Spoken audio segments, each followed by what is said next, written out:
तो दोस्तों, Mirae film की शुरुआत हमें समय में बहुत पीछे ले जाती है, साल 232 ईसा पूर्व में, यानी लगभग 2500 साल पहले। यह वह दौर था जब भारत पर सम्राट अशोक का शासन था। अशोक मौर्य वंश के सबसे शक्तिशाली और प्रभावशाली शासकों में गिने जाते हैं। इतिहास में उन्हें एक महान योद्धा माना गया है, क्योंकि उन्होंने अपने जीवन में अनेकों युद्ध लड़े और लगभग हर युद्ध में विजय प्राप्त की। यही कारण है कि उन्हें अशोक द ग्रेट कहा जाता है। कहानी की शुरुआत में हमें सम्राट अशोक की गाथा दिखाई जाती है और इस हिस्से को अभिनेता प्रभास अपनी आवाज में बयान करते हैं। प्रभास बताते हैं कि अशोक ने एक के बाद एक युद्ध जीते और अपने साम्राज्य को बेहद मजबूत बनाया। लेकिन निर्णायक मोड़ तब आया जब उन्होंने कलिंग युद्ध लड़ा। उस युद्ध के बाद उन्होंने महसूस किया कि जीत के बावजूद युद्ध केवल विनाश लेकर आता है। इसमें न सिर्फ सैनिक मरते हैं, बल्कि अनगिनत परिवार उजड़ जाते हैं। यही वह क्षण था जब अशोक ने यह प्रण लिया कि अब वह कभी भी युद्ध नहीं करेंगे और न ही किसी लड़ाई में हिस्सा लेंगे।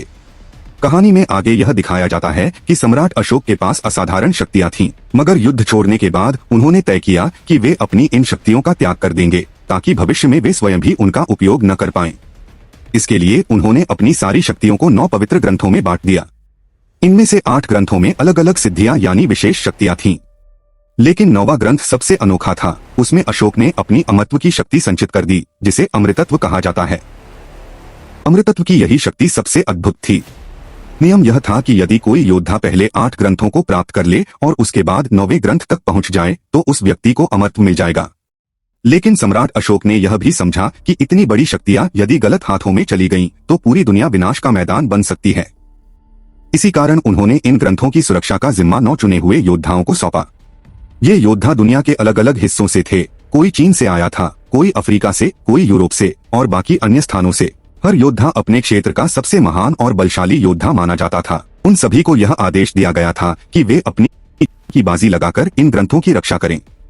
लेकिन 9वां ग्रंथ, जो अमरत्व का रहस्य समेटे हुए था, किसी योद्धा को नहीं दिया गया।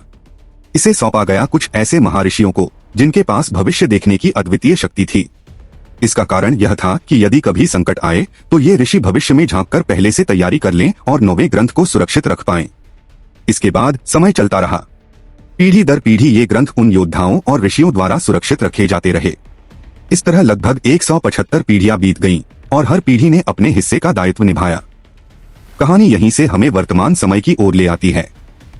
साल 2000 का दौर, और कैमरा सीधे हिमालय की ऊंची ऊंची चोटियों में बसे एक रहस्यमयी आश्रम की ओर बढ़ता है।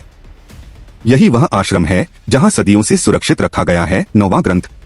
इस आश्रम की प्रमुख हैं अंबिका, जिनके पास एक अनोखी क्षमता है, भविष्य को देखने की शक्ति। वे साधना और ध्यान में इतनी निपुण हैं कि आने वाले समय की झलक पा सकती हैं। एक दृश्य में अंबिका गहरी ध्यानावस्था में लीन होती हैं, और जैसे ही उनकी चेतना भविष्य में प्रवेश करती है, उन्हें एक भयानक सच्चाई का आभास होता है। वह देखती हैं कि आने वाले कुछ वर्षों में दुनिया के सामने एक ऐसा व्यक्ति उभरेगा जो सिर्फ दुष्ट ही नहीं बल्कि अपार शक्ति से भरा होगा। और सबसे खतरनाक बात यह है कि उसे उन पवित्र ग्रंथों के रहस्य के बारे में भी जानकारी होगी। अंबिका की दृष्टि में जो दृश्य उभरता है वह भयावह था। उन्हें दिखता है कि आने वाला दुष्ट व्यक्ति एक एक करके सभी शक्तिशाली ग्रंथों पर कब्जा कर लेगा। वह उन ग्रंथों की रक्षा करने वाले योद्धाओं को मौत के घाट उतार देगा और 8वां ग्रंथ अपने अधिकार में लेने के बाद उसकी नजर 9वें ग्रंथ पर होगी। अगर उसने उसे भी हासिल कर लिया तो अमरत्व प्राप्त कर पूरी दुनिया को अपने अधीन कर लेगा। यह भविष्य देखकर अंबिका विचलित हो उठती हैं। उनके मन में स्पष्ट हो जाता है कि चाहे जो भी हो, इस विनाशकारी भविष्य को रोका ही जाना चाहिए। यदि वह दुष्ट इंसान अपने मिशन में सफल हो गया तो न केवल सभी ग्रंथ उसकी मुट्ठी में होंगे, बल्कि वह अमर होकर संपूर्ण मानवता के लिए खतरा बन जाएगा। इसी सोच के साथ अंबिका तत्काल कार्रवाई करती हैं। वे दुनिया के अलग अलग हिस्सों में फैले 8 योद्धाओं को अपने आश्रम में बुलाती हैं। जब सभी योद्धा उनके सामने आते हैं तो अंबिका उन्हें पूरी कहानी बताती हैं और चेतावनी देती हैं कि आने वाला समय बेहद खतरनाक है। वे उनसे आग्रह करती हैं कि सभी अपनी अपनी शक्तियों को लेकर और अधिक सतर्क हो जाएं और सबसे महत्वपूर्ण बात, एकजुट होकर उस दुष्ट शक्ति का सामना करें। लेकिन यहाँ कहानी मोड़ लेती है। अंबिका की सारी बातें सुनने के बावजूद कोई भी योद्धा उनकी बात मानने को तैयार नहीं होता। कारण था उनका अहंकार। हर योद्धा को लगता है कि उसकी शक्ति इतनी प्रबल है कि अकेले ही किसी भी शत्रु का सामना कर सकता है। अंबिका की चेतावनी स्पष्ट थी, आने वाला अंधकार सब कुछ नष्ट कर देगा। वह व्यक्ति एक एक करके सभी ग्रंथों को छीन लेगा, उनके रक्षकों को मार डालेगा और अंत में अमरत्व के लिए 9वें ग्रंथ तक पहुंच जाएगा। यह सुनकर योद्धाओं को चिंता तो हुई, लेकिन उनकी अहम और घमंड की दीवार बहुत मजबूत थी। हर किसी को विश्वास था कि उसकी शक्ति इतनी प्रबल है कि अकेले ही किसी भी शत्रु का सामना कर सकता है। अंबिका ने उन्हें समझाने की कोशिश की, यदि तुम सब अलग अलग लड़े तो हार निश्चित है। केवल एकजुट होकर ही उस अंधकार को हराया जा सकता है। लेकिन उनकी बातों को अनसुना कर योद्धाओं ने अपने अपने ग्रंथ लेकर अलग अलग दिशाओं में लौट जाना ही बेहतर समझा। उनके मन में यह भावना थी, हमें किसी की मदद की जरूरत नहीं, हम अकेले ही पर्याप्त हैं। यहीं से कहानी में आने वाले संघर्ष की नींव रखी जाती है, क्योंकि जिस घमंड ने योद्धाओं को बांट दिया वही आने वाले समय में उनकी सबसे बड़ी कमजोरी साबित होने वाला था। हिमालय की बर्फीली चोटियों को पार करने के बाद अंबिका अंततः एक प्राचीन गुफा में पहुंचती हैं। यहीं उनका सामना होता है महान ऋषि अगस्त्य से। अंबिका उन्हें पूरा घटनाक्रम बताती हैं, आने वाला अंधकार, वह दुष्ट पुरुष, ग्रंथों का खतरा और दुनिया पर उसके विनाशकारी प्रभाव। उनकी आंखों में एक ही सवाल था, जब वह दुष्ट अमर होने की कोशिश करेगा तब मैं पूरी मानवता को उसके कहर से कैसे बचा सकती हूँ। ऋषि अगस्त्य शांत भाव से उत्तर देते हैं, इस मार्ग का समाधान तुम्हारे पास ही है अंबिका, उसे रोकने की शक्ति केवल तुम में है। लेकिन इसके लिए तुम्हें एक ऐसा त्याग करना होगा जो तुम्हारे जीवन का सबसे बड़ा बलिदान होगा। अंबिका हैरान रह जाती हैं। वह पूछती हैं, कौन सा त्याग? ऋषि अगस्त्य उनकी आंखों में देखते हुए धीरे से कहते हैं, तुम्हें अपना सबसे अनमोल रत्न, अपना पुत्र त्यागना होगा। यह सुनते ही अंबिका के भीतर एक गहरी पीड़ा उठती है। दुनिया को बचाने के लिए उन्हें वही खोना होगा जिसे उन्होंने सबसे अधिक प्रेम किया है। ऋषि अगस्त्य अंबिका की ओर देखते हुए गहरी आवाज में कहते हैं, यह पुत्र जो तुम्हारी कोख में पल रहा है साधारण बालक नहीं होगा, इसके भीतर असाधारण दैवी शक्तियां समाई होंगी। और इसका कारण है तुम स्वयं अंबिका, तुम्हारी शक्ति ही इसका आधार है। तुम एक ऐसी योद्धा हो जिसने गर्भावस्था की अवस्था में भी हिमालय की कठिन चोटियां पार कर ली और कैलाश पर्वत तक पहुंच गई। जिस मां में इतनी दृढ़ता है उसका पुत्र भी एक दिन महायोद्धा ही बनेगा। फिर ऋषि अगस्त्य गंभीर स्वर में जोड़ते हैं, लेकिन यदि तुम इसे अपने संरक्षण में रखोगी तो यह अपनी पूर्ण क्षमता तक नहीं पहुंच पाएगा। यदि सचमुच तुम चाहती हो कि यह भविष्य में उठने वाली दुष्ट शक्ति का सामना कर सके तो तुम्हें इसे प्रकृति को सौंपना होगा। केवल प्रकृति ही इसे इतना प्रबल बना सकती है कि यह सही मायनों में वह योद्धा बन सके जो आने वाले अंधकार को रोक पाए। अंबिका की आंखों में आंसू आ जाते हैं। वह समझ जाती हैं कि अपने बच्चे को खोना ही मानवता को बचाने का रास्ता है। अंबिका अपने गुरु के शब्दों को स्वीकार कर लेती हैं। समय बीतता है और जब उनका पुत्र जन्म लेता है तो वे उसे वाराणसी के घाटों पर गंगा के किनारे छोड़ आती हैं। उनका विश्वास था कि प्रकृति ही उस शिशु का पालन पोषण करेगी और उसे एक सच्चा महायोद्धा बनाएगी। इसके बाद अंबिका 9वें ग्रंथ को सुरक्षित करने का कार्य करती हैं। वह उसे एक गुप्त गुफा में छिपा देती हैं, ऐसी जगह जिसका मार्ग केवल उन्हें ही ज्ञात है। और फिर सब कुछ छोड़कर वह रहस्यमय तरीके से कहीं विलीन हो जाती हैं, मानो अस्तित्व से उझल हो गई हो। समय का पहिया घूमता है और 24 वर्ष बीत जाते हैं। अब दृश्य दोबारा हिमालय के उसी आश्रम पर केंद्रित होता है जहां कभी 9वां ग्रंथ सुरक्षित रखा गया था। इस आश्रम में हमें मिलती है एक युवती विभा। उसकी उम्र लगभग 22-23 साल है। विभा के पास आश्रम का गुरु आता है। वह गंभीर स्वर में कहता है, इस आश्रम की वास्तविक प्रमुख अंबिका, हमें छोड़े हुए पूरे 24 वर्ष हो चुके हैं। उस समय उन्होंने अपने पुत्र को त्याग कर प्रकृति को सौंप दिया था ताकि वह महायोद्धा बन सके। इसके बाद उन्होंने 9वां ग्रंथ भी एक गुप्त स्थान पर छिपा दिया और स्वयं कहीं दूर चली गईं।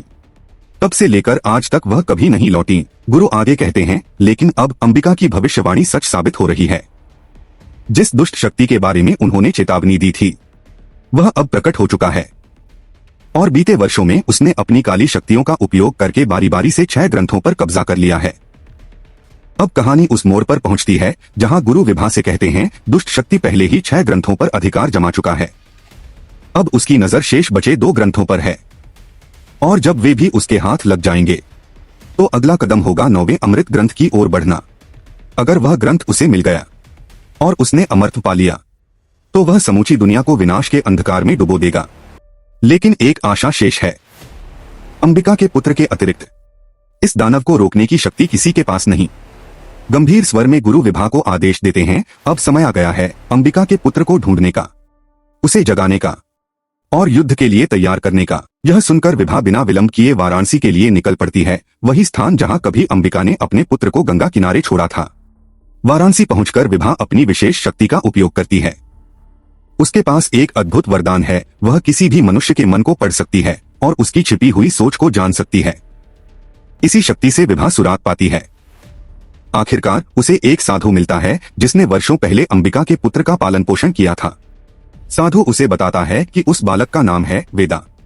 साधु आगे कहता है, वेदा मेरे पास कई वर्षों तक रहा, परंतु उसमें एक ऐसी आदत थी कि वह। साधु विभा को बताता है कि वेदा उसके पास कई वर्षों तक रहा, लेकिन वेदा की एक अनोखी आदत थी, वह हमेशा तारों की दिशा देखकर अपने मार्ग का चयन करता था। जब वेदा लगभग 10-12 साल का हुआ, तारों ने उसे संकेत दिया कि अब उसे वहां से कोलकाता की ओर जाना चाहिए। वेदा उसी संकेत का पालन करता हुआ सीधे कोलकाता चला गया। विभा यह जानकर तुरंत कोलकाता पहुंचती है। वहां उसे पता चलता है कि वेदा कुछ समय वहीं रहा, लेकिन इसके बाद उसने फिर हैदराबाद की ओर रुख किया। अब विभा समझ जाती है कि वर्तमान समय में वेदा हैदराबाद में ही है। बिना देरी किए वह सीधे हैदराबाद के लिए निकल पड़ती है। और अब सीन शिफ्ट होता है। हम पहुंचते हैं हैदराबाद, जहां वेदा को देखा जाता है, यानी मूवी के मुख्य नायक। इस समय वेदा 24 वर्ष का हो चुका है और उसकी छवि सामने आती है। इस समय वेदा अपने 2 करीबी दोस्तों के साथ रहता है और जैसा कि हम जानते हैं, इस किरदार को साउथ अभिनेता तेजा सज्जा निभा रहे हैं, जो इससे पहले ब्लॉकबस्टर फिल्म हनुमान में भी दिख चुके हैं। वेदा और उसके दोस्त छोटे मोटे काम करके जीवन यापन करते हैं। वे महंगी चीजों की फर्स्ट कॉपी तैयार करते हैं, जैसे घड़ियां, जूते और कपड़े, और उन्हें सस्ते दामों में बेचते हैं। इस तरह उन्हें थोड़े बहुत पैसे मिलते हैं, जिससे उनका रोजमर्रा का खर्च चलता है। लेकिन वेदा का स्वभाव नेक है। चाहे वह जानबूझकर न हो, वह अक्सर लोगों की मदद कर देता है। एक दिन उसे पता चलता है कि एक गैंग गांजा सप्लाई कर रही है। वेदा तुरंत उनकी सारी खेप जला देता है, जिससे गैंग के साथ उसकी और दोस्तों की झड़प हो जाती है। ठीक उसी समय पुलिस पहुंच जाती है और वेदा और उसके दोस्तों को गिरफ्तार कर थाने में बंद कर देती है। यहीं पर विभा का प्रवेश होता है। वह तुरंत थाने पहुंचती है और वेदा और उसके दोस्तों को बाहर निकाल देती है। इसके बाद विभा वेदा से मिलती है और उसे पूरी कहानी बताती है। वह समझाती है कि वेदा असल में एक महायोद्धा है, लेकिन वेदा इस बात को हंसी मजाक में लेता है। वह विभा की किसी भी चेतावनी को गंभीरता से नहीं लेता। विभा उसे समझाने के लिए कई उदाहरण देती है। वह दिखाती है कि भले ही वेदा कभी कभी बुरे काम करता है, लेकिन उसके अच्छे कर्म ही उसे उस विशेष उद्देश्य के लिए तैयार करते हैं जिसके लिए उसे चुना गया है। फिर भी वेदा विभा की बातों को मानने को तैयार नहीं होता। वेदा विभा से कहता है कि वह बुरे काम करना पसंद करता है और अच्छे काम उसकी शब्दावली में नहीं है। अपने इस कथन को साबित करने के लिए वह विभा को अपने दोस्तों के साथ एक कार के पास ले जाता है और कहता है कि अभी वह इसे चोरी करेगा। जैसे ही वेदा और उसके दोस्त कार को चुरा कर ले जाते हैं, अचानक उन्हें कार के अंदर से किसी की आवाज सुनाई देती है। वेदा तुरंत कार की डिग्गी खोलता है और हैरान रह जाता है। डिग्गी के अंदर 2 छोटी बच्चियां छुपी हुई होती हैं। दरअसल जिस व्यक्ति से वेदा ने कार चुराई थी, वह किडनैपर था और इन दोनों बच्चियों को ले जा रहा था। वेदा तुरंत बच्चों को मुक्त करता है और उन्हें उनके घर सुरक्षित पहुंचा देता है। इस घटना को देखकर विभा उसे समझाती है, देखा, बुराई में भी अच्छाई छिपी होती है। कभी कभी अच्छाई उसी चीज में निकलती है जिसे तुम बुरा मानते हो। धीरे धीरे वेदा को एहसास होने लगता है कि शायद विभा जो कह रही है वह सही है। फिर विभा वेदा से एक विशेष हैंड साइन बनवाती है और उसे अपने सिर पर लगाने को कहती है। जैसे ही वेदा यह साइन अपनाता है, उसकी सारी पुरानी यादें लौट आती हैं, वे यादें जिनमें वह अपनी मां के गर्भ में था। सभी यादों और अनुभवों के माध्यम से वेदा अपनी संपूर्ण सच्चाई जान जाता है। इस पर विभा उससे कहती है, अब जब तुम यह सब जान चुके हो और तैयार हो तो मेरे साथ चल सकते हो। वेदा से बात करने के बाद विभा वहां से निकलकर अपने होटल रूम में चली जाती है जहां वह रह रही थी। इसी समय कहानी का फोकस बदलता है और हम मिलते हैं मुख्य विलन से, वह दुष्ट व्यक्ति जिसकी चेतावनी अंबिका ने पहले दी थी। उसका नाम है महावीर लामा और इसे निभा रहे हैं साउथ अभिनेता मंजू मनोज। महावीर लामा अत्यंत शक्तिशाली और खतरनाक है। अब तक उसने 6 योद्धाओं को परास्त कर लिया है और उनके पास रखे ग्रंथ हासिल कर लिए हैं। अब उसकी नजर 7वें ग्रंथ पर है जो जापान में सुरक्षित रखा गया है। इस ग्रंथ की रक्षा एक पावरफुल निंजा योद्धा और उसके साथियों द्वारा की जा रही है। महावीर लामा वहां पहुंचता है और उसके साथ भयंकर लड़ाई होती है। इस लड़ाई में वह न केवल निंजा योद्धा के सभी सैनिकों को परास्त कर देता है, बल्कि स्वयं निंजा योद्धा को भी मार गिराता है। इसके बाद वह 7वें ग्रंथ की शक्ति हासिल कर लेता है और बिना किसी रुकावट के आगे बढ़ता है। अगला लक्ष्य 8वां ग्रंथ। 8वां ग्रंथ इस समय मोरक्को में सुरक्षित है, जहां एक शक्तिशाली अफ्रीकन योद्धा और उसके सैनिक इसे संरक्षित कर रहे हैं। महावीर लामा वहां भी पहुंचता है और पूरी ताकत के साथ हमला करता है। युद्ध में वह योद्धा और उसके सभी सैनिकों को परास्त कर देता है और 8वें ग्रंथ की शक्ति भी अपने कब्जे में ले लेता है। अब केवल 9वां ग्रंथ शेष रह जाता है, लेकिन यह ग्रंथ अंबिका ने इतनी सावधानी से छिपा रखा है कि उसकी लोकेशन किसी को पता नहीं है। साथ ही हम महावीर लामा की गुप्त साझीदार और गर्लफ्रेंड के बारे में भी जान लेते हैं। उसका नाम है युका, जो केवल उसकी प्रेमिका नहीं बल्कि उसके खतरनाक मिशनों में उसका मुख्य सहयोगी भी है। पहले योद्धा की कहानी से हम यह समझते हैं कि महावीर लामा का बचपन बहुत कठिन था। सालों पहले वह एक छोटे से गांव में रहता था, लेकिन वहां उसके पिता ने दूसरी शादी कर ली। अपनी पहली पत्नी से छुटकारा पाने के लिए पिता ने उसे जादूगरी और डायन साबित कर दिया और गांव वालों के साथ मिलकर जलवा दिया।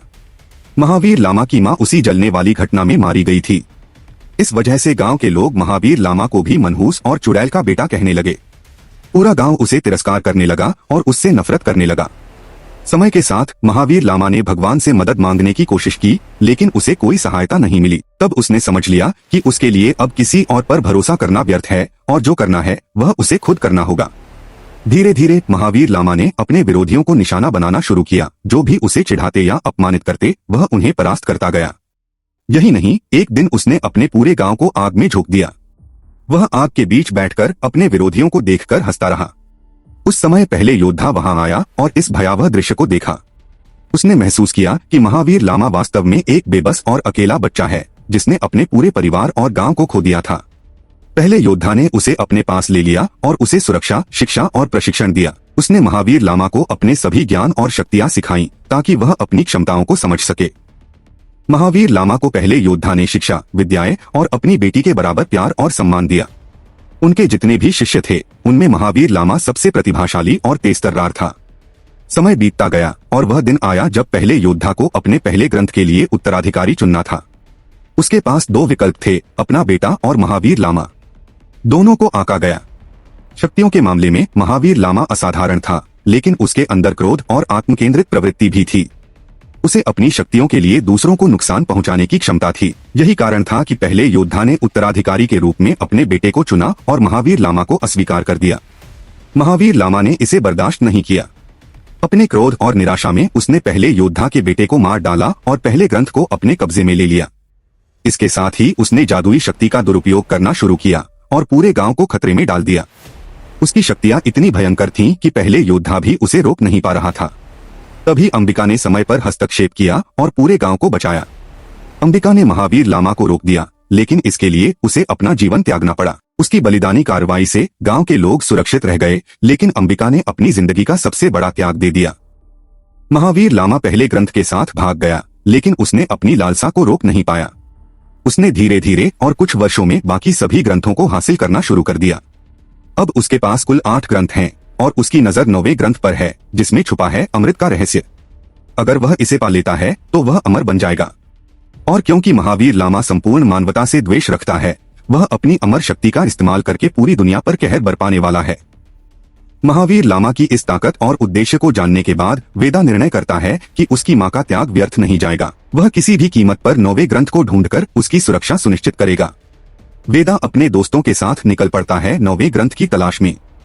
रास्ते में तारों की चमक फिर से उसकी दिशा तय करती है। यह देखकर वेदा याद करता है कि बचपन से ही वह तारों की ओर देखकर अपना मार्ग तय करता था और यही उसी समय उसकी मां की ओर से एक रहस्यमय मदद थी।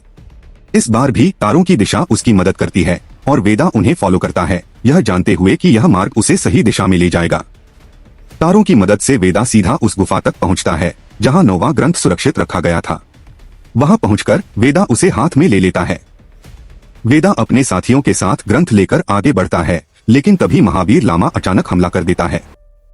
उसका उद्देश्य केवल 9वें ग्रंथ को हथियाना है। यहाँ वेदा अपनी मिराई की शक्तियों का इस्तेमाल करता है और महावीर लामा पर हमला करता है। फाइट में वेदा महावीर लामा पर भारी पड़ता है, लेकिन महावीर लामा की ताकत इतनी अधिक होती है कि वह वेदा को पराजित कर देता है और ग्रंथ भी अपने कब्जे में ले लेता है। इसके बाद महावीर लामा सभी ग्रंथों की शक्तियां एक्टिवेट कर देता है और एक ही क्षण में वह अमर इमोर्टल बन जाता है। इस समय महाकुंभ का पर्व चल रहा होता है। महावीर लामा महाकुंभ के पास एक रहस्यमय पोर्टल खोलता है और वहां मौजूद करोड़ों लोगों को एक साथ खतरे में डाल देता है। वेदा इस बीच गंभीर रूप से घायल हो जाता है, लेकिन जब सब रास्ते बंद होते हैं और उम्मीद कम लगती है, वेदा अपनी माँ की यादों और उनके कहे शब्दों से अपनी शक्तियों को अनलॉक करता है। यही शक्तियां उसे महावीर लामा के खिलाफ खड़ा होने की क्षमता देती हैं। वेदा मिराई को अपने हाथ में पकड़ता है। याद दिला दें कि मिराई वही दिव्य हथियार है जिसे भगवान श्री राम ने इस्तेमाल किया था। जैसे ही वेदा मिराई को पकड़ता है, वह लॉर्ड राम की शक्तियों से भर जाता है। मिराई धनुष में बदल जाती है और उसमें दिव्य तीर समाहित हो जाता है। वेदा उस तीर को सीधा महावीर लामा पर छोड़ता है। दिव्य और शक्तिशाली तीर के प्रभाव से महावीर लामा एक ही बार में समाप्त हो जाता है। महावीर लामा के नष्ट होने के साथ ही उसकी शक्तियों से प्रभावित महाकुंभ में फंसे सभी लोग भी सुरक्षित बच जाते हैं।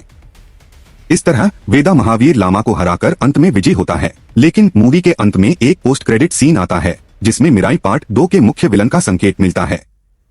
इससे यह साफ हो जाता है कि मिराई की कहानी यहीं समाप्त नहीं हुई है और आने वाले समय में इसके और पार्ट्स आने की संभावना है।